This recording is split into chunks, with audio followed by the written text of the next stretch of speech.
AFP 24 news पर वक्त हो गया है दिन भर की 10 बड़ी खबरों का। मुख्यमंत्री योगी आदित्यनाथ शुक्रवार को माध्यमिक शिक्षा विभाग के 3,317 चुने गए सहायक अध्यापकों को नियुक्ति पत्र वितरित करेंगे। माध्यमिक शिक्षा विभाग के माध्यमिक विद्यालयों में 10,768 सहायक अध्यापकों की भर्ती में हिंदी, कला और सामाजिक अध्ययन विषय को छोड़कर सभी अन्य विषयों में 3,317 अभ्यर्थी चुने गए हैं। चुने गए अभ्यर्थियों के मनपसंद स्थानों पर नियुक्ति के लिए 8 अक्टूबर तक ऑनलाइन आवेदन मांगे गए थे। नियुक्ति में विधवा, गंभीर बीमारी से ग्रस्त, सैनिक की पत्नी या पति, दिव्यांग सहित अन्य श्रेणियों के चयनित अभ्यर्थियों को वरीयता दी जाएगी। सभी जिलों में जिला विद्यालय निरीक्षकों को स्थानीय सांसद एवं अध्यापक के हाथों नियुक्ति पत्र वितरित कराने के आदेश दिए गए हैं। कर्नाटक के मुख्यमंत्री येदियुरप्पा ने गुरुवार को 5 बाढ़ से डूबे इलाकों का मुआयना हवाई सर्वेक्षण द्वारा किया और साथ ही केंद्र सरकार को इस स्थिति से भी अवगत कराया और उन्होंने बाढ़ पीड़ितों के लिए राहत राशि मांगने की भी इच्छा जाहिर की। येदियुरप्पा ने मीडिया को संबोधित करते हुए कहा कि बसवराज बोम्मई, आर अशोक और प्रभु चौहान के साथ मैंने बाढ़ प्रभावित इलाकों का परीक्षण किया। उन्होंने कहा कि राज्य से पहले ही प्रत्येक प्रभावित परिवार को 10,000 रुपए दिए गए हैं। येदियुरप्पा ने बुधवार को कालाबुरागी हवाई अड्डे पर बैठक भी की थी, जिसमें उन्होंने मानवीय सहायता के लिए सेना की तारीफ भी की थी। आपको बता दें कि कर्नाटक में पिछले कुछ हफ्तों से भारी बारिश हो रही है, जिसकी वजह से लोगों को काफी परेशानियों का सामना करना पड़ रहा है। वहीं सेना ने बाढ़ से प्रभावित लोगों को बचाया, जिसकी प्रशंसा कर्नाटक के मुख्यमंत्री ने की।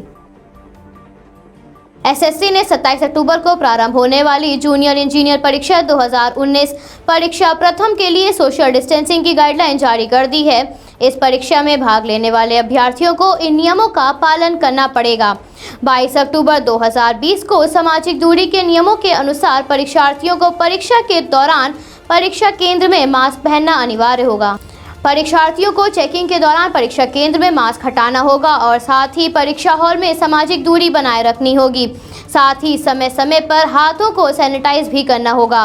परीक्षा हॉल में सैनिटाइजर उपलब्ध रहेगा। अगर कोई अभ्यर्थी सैनिटाइजर लेकर आना चाहता है तो 50 ml की ट्रांसपेरेंट शीशी लेकर आनी होगी। बिहार में होने वाले विधानसभा चुनाव के लिए सभी राजनीतिक पार्टियां मैदान में उतर आई हैं और मतदाताओं को अपनी ओर लुभाने की कोशिश कर रही हैं। शुक्रवार को एनडीए के लिए प्रधानमंत्री और महासंगठन के लिए राहुल गांधी ने जनसभा को संबोधित किया। गुरुवार को राहुल गांधी का पूर्णिया में एक कार्यक्रम होना था, मगर उनके हेलीकॉप्टर को वहां उतरने की अनुमति नहीं दी गई। इसको लेकर पूर्णिया के जिलाधिकारी राहुल कुमार ने कहा कि ट्रांसिट प्रोग्राम राहुल गांधी की रैली के लिए 23 अक्टूबर को पूर्णिया एयरपोर्ट स्टेशन पर होना था, जिसके लिए तैयारियां और सुरक्षा प्रोटोकॉल शुरू हो गई थी और 22 तारीख को हमें पता चला कि पूर्णिया को ट्रांसिट के तौर पर शामिल नहीं किया गया है।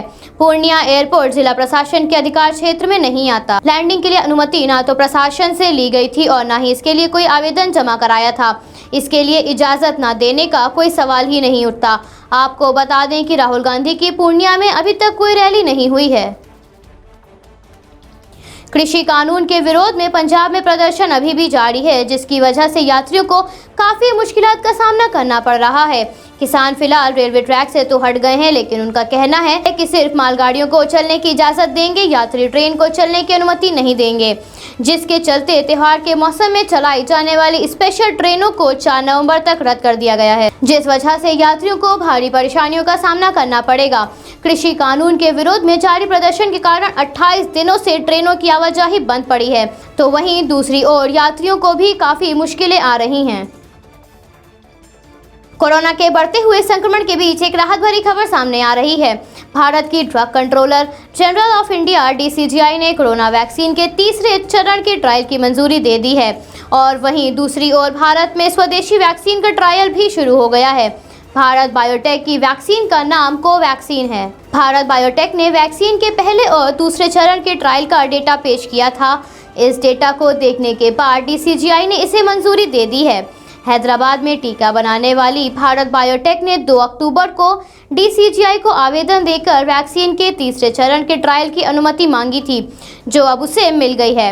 ये ट्रायल देश के 10 राज्यों में 19 जगहों पर किया जाएगा। इसमें दिल्ली, मुंबई, पटना और लखनऊ भी शामिल हैं। कोरोना काल में ठंड का मौसम आ रहा है और ऐसे में प्रदूषण का स्तर भी दिन पर दिन बढ़ता जा रहा है। शुक्रवार को दिल्ली एनसीआर में कई इलाकों में प्रदूषण का स्तर इतना था कि लोगों को पास की चीजें भी नजर नहीं आ रही थीं।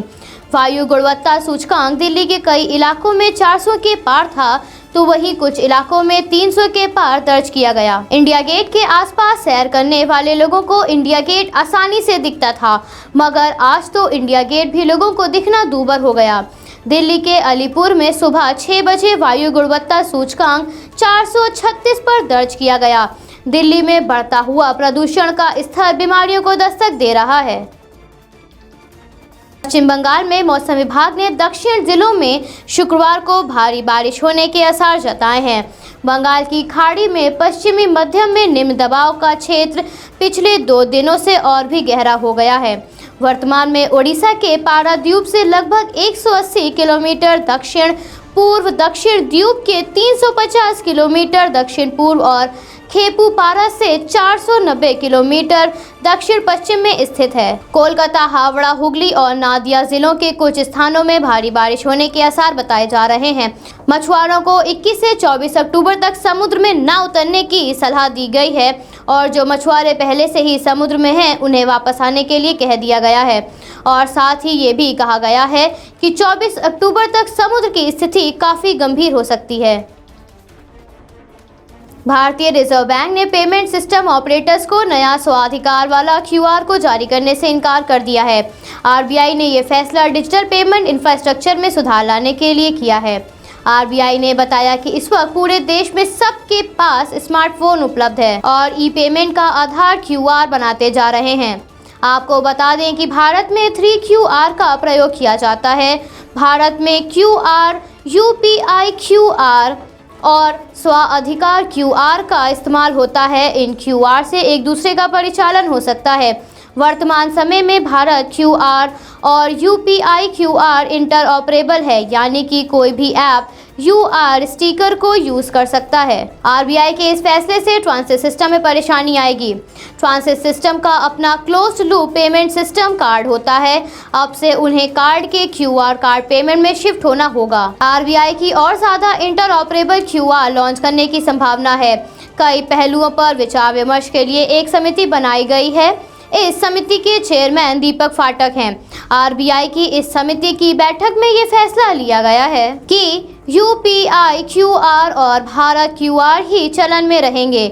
जो कंपनियां नया क्यूआर कोड लेना चाहती हैं, उन्हें इनमें से एक या दोनों पर परिचालन योग्य तैयार होने के लिए 31 मार्च 2020 तक की मोहलत दी जाएगी। आरबीआई ने कहा कि रिजर्व बैंक को सौंपी गई रिपोर्ट में कहा गया है कि कागज आधारित क्यूआर कोड काफी सस्ता और लागत प्रभावी होता है। इसमें रखरखाव की भी जरूरत नहीं पड़ती।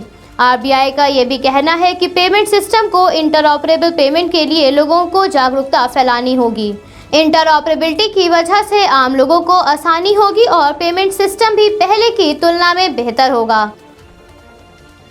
आईपीएल 2020 के कल खेले गए 40वें मुकाबले में सनराइजर्स हैदराबाद का मुकाबला राजस्थान रॉयल्स से हुआ था। इसमें सनराइजर्स हैदराबाद की तरफ से मनीष पांडे और विजय शंकर ने जबरदस्त अर्धशतकीय पारी खेलकर अपनी टीम को जीत दिलाई। टीम के ऑलराउंडर कहे जाने वाले विजय शंकर ने 51 गेंदों में अपना अर्धशतक पूरा किया। आपको बता दें कि विजय शंकर ने आईपीएल में 2 साल के बाद अर्धशतक लगाया है। विजय शंकर ने कल हुए आईपीएल मैच में बल्लेबाजी के साथ साथ गेंदबाजी में भी जबरदस्त प्रदर्शन करके लोगों का दिल जीता। विजय शंकर ने 3 ओवर में 15 रन देकर जोस बटलर का महत्वपूर्ण विकेट हासिल किया। शंकर ने इस सीजन के आईपीएल में 5 मुकाबले खेले हैं। Bureau report AP24 news Lucknow. Subscribe कीजिए हमारे न्यूज चैनल को और बेल आइकन को प्रेस करना ना भूलें ताकि हमारे नए वीडियोस का नोटिफिकेशन आपको मिलता रहे।